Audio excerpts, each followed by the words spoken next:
Como vimos en la primera parte, el jazz es una adaptación que el Nuevo Mundo hizo del Viejo Mundo y de esa necesidad de comunicación que había en los esclavos. Dijimos también que el tap era la que se llamaba la danza del jazz, porque en esos inicios el tap se bailaba con la música jazz, que era lo que sonaba. El tap era la danza principal del vaudeville y de Broadway. El vaudeville, ¿a que no saben lo que es? El vaudeville eran comedias donde se cantaban y se alternaban con partes musicales. Muchos de estos bailarines de tap se fueron del vaudeville hacia las películas y hacia la televisión. Y llegó un momento en que tanto el jazz como el tap declinaron y surge la música rock and roll. Es así con el rock and roll que surge una nueva forma de danza jazz y el tap agarra un camino diferente. El jazz comienza a tener personalidad propia. A partir del año 1940 es cuando se comienza a ver los elementos del jazz en la danza moderna y en la coreografía cinematográfica. En un principio era considerada como una danza popular. Pasos que consistían en movimientos que se utilizaban libremente en los salones de baile con el que se respondía físicamente a la música. Y si ustedes ven, son movimientos que ya se habían visto anteriormente en el baile de los esclavos y de los africanos. Esta danza no tardó en llegar a Broadway, de la mano de grandes coreógrafos como George Balanchine.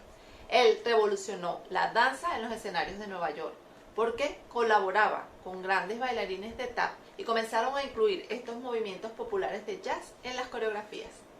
George Balanchine mezclaba su gusto exquisito europeo con los elementos musicales americanos, porque como él trabajaba para el cine y para los musicales, él americanizó el ballet. Introdujo en su técnica un trabajo de piernas y caderas rápidas y mucha energía en los movimientos, así como vemos en el jazz. La invasión de muchos coreógrafos a Broadway hace que este jazz tenga muchas fusiones y muchas técnicas. Y es así como comenzamos a ver los grandes precursores y pioneros de la danza jazz. Katherine Dunham. Su técnica se basaba en el movimiento aislado de las diferentes partes del cuerpo, pero mantuvo los elementos rítmicos de la danza negra y añadió sus propias ideas porque ella sentía fascinación por las danzas del Caribe. A ella se le debe el desarrollo del jazz de una forma artística reconocida y separó el baile social del baile show. También se encuentra Jack Cole. Él es nombrado el padre de la danza jazz. Él mezclaba la danza india tradicional con la música jazz norteamericana y también le metía un poquito de danza brasilera y también de rumba cubana. Como resultado de esa extraña mezcla, surge una nueva forma de danza llamada jazz moderno.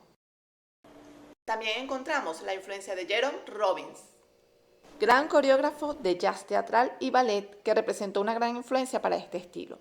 Le acreditan el refinamiento del lenguaje del jazz, porque mezcló el ballet, el swing y el zapateo suave, dando lugar a un jazz más lírico y dramático.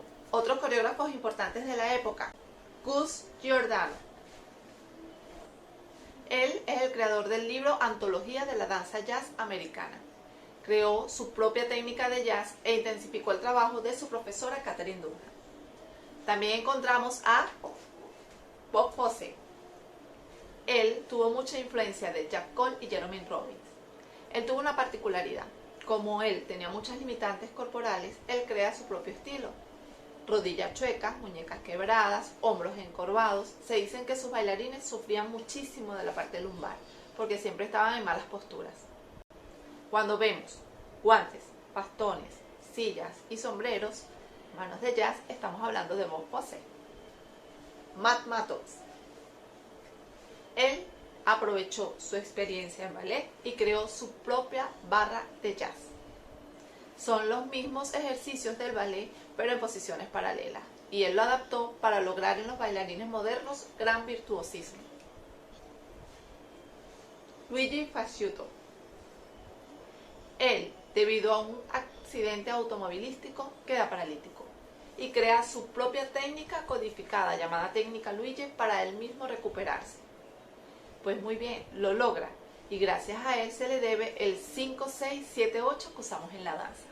1950, los espectáculos de jazz dejan de ser solamente un espectáculo de entretenimiento y pasan a ser dramas completos con música. El cine propaga el gusto por la danza y por este tipo de arte. Los adolescentes comienzan a entrar en acción. Y ustedes dirán, ¿qué tenemos que ver los adolescentes en esto? Pues sí, los adolescentes estaban cansados, no querían, les aburrían los bailes de sus padres y sus abuelos. Y es cuando comienza a salir una nueva gama de pasos con la música del rock and roll. ¿Se recuerdan que les comenté que cuando el tap y el jazz declinaron, surge el nuevo ritmo que era el rock and roll? Pues bien, aquí con ese ritmo se comienzan a hacer una fusión entre la música y el baile y los adolescentes crearon sus propios patrones.